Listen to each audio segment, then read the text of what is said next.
Hi, this is Sheila Walsh. Have you ever felt that God has asked something of you that is just too much? You think, well, Lord, if that's what it means to love you more, or to be a more faithful servant, I'm not sure I want to go there. Do you remember the story of Abraham and Isaac? We find it in Genesis chapter 22. And it's a story of when one day God asks Abram to take this son of the promise, to a place that God will show them, and there to sacrifice his son.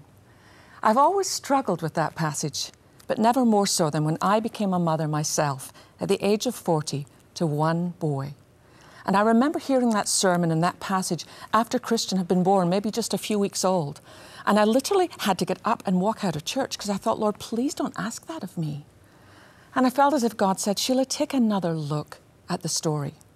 What I didn't realize until I did some real in-depth study is that at the time that God asks that, Abram is probably about 120 years old. And Isaac is not a tiny boy. He's not even a teenager.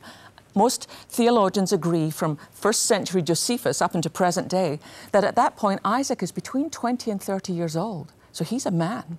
There's no way that Abram forced this man to lay down on the altar. But he had heard what his dad said at the bottom of the mountain. Abram said to the servants, the boy and I will go up there to worship, and then we will be back. Abram knew by this point in his life, God had a track record. God is not man that he should lie.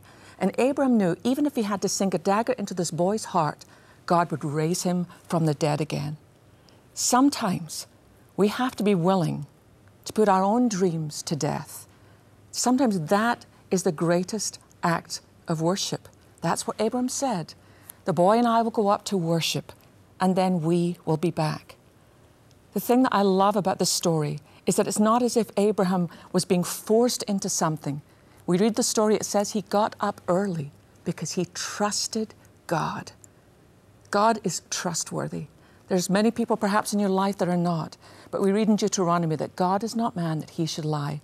So whatever God is asking of you today, why don't you offer it as an act of worship?